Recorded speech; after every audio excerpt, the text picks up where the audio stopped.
What is it about that B team room? You kind of mentioned when you first there, it's like hard to adjust to and everything. What is it about it? Obviously, it's like some of the best grapplers in the world, but you know, there's probably more to it than that. I don't know. Yeah, so I mean, there is kind of the like when you first come in, it's definitely like a little bit of like, oh, like there's like the most like some of the most successful guys in the sport, like, you know, Nicky Rod and Nicky Ryan and Ethan and all those guys who've been around, Craig when he was there much, you know, all those guys who've been like just to the top of the sport. And then also too, you have all the guys who maybe you haven't heard of yet, or like, you know, like guys like Mattia, who's like on the up and up, or like, you know, then we always have visitors. So it's like, you know, Kenta's there right now, Joseph's there right now, Owen Jones is there right now.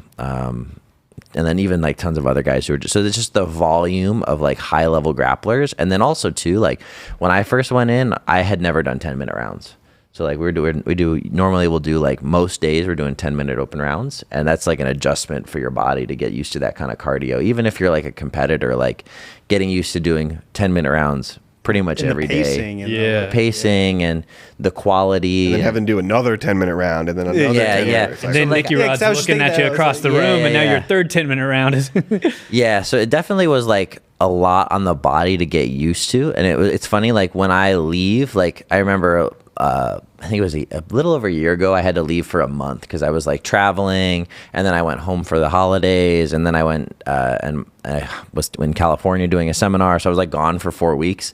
And when I came back, I just had no cardio. I had been training the whole time I was gone, you know, but I hadn't been doing 10-minute rounds with like that caliber of guy, or like just long rounds. Like right now for WNO, because of, you know, we're doing a lot of 15s, you know, so it's like those are long rounds and they're hard rounds. So it's just like a different kind of room, but it's like, it's not really like, it's like a professional room. Like I'm sure over at, you know, New Wave or Fight Factory or Atos, they're all doing kind of similar style of training, you know, where it's just like hard rounds, long rounds, or a lot of specific rounds, you know, stuff like it's just hard training.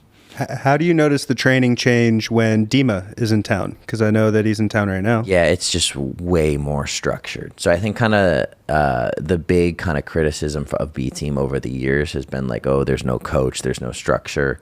And when Dima's there, it's like that kind of is resolved. Like there's a curriculum, there's a structure to the rounds. It's kind of like easy day, hard day, easy day. You know, like right now we've been doing comp simulations 2 to 3 days a week. So it's like, you know, like, you know, we do those usually Tuesday, Thursday, Saturday. So it's like, okay, I know that on Wednesday, I probably don't want to kill myself in the room or go lift super hard because I have to do 15-minute rounds, or, you know, I'm doing a 10-minute or 9-minute match. So it's like, you know, 10-minute hard match that day.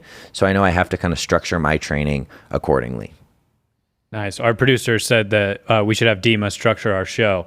We get criticized that we have an unstructured show. Yeah, I think that it's good to have varying heart rates throughout your show. Yeah, true. Guys, this is a high heart rate segment.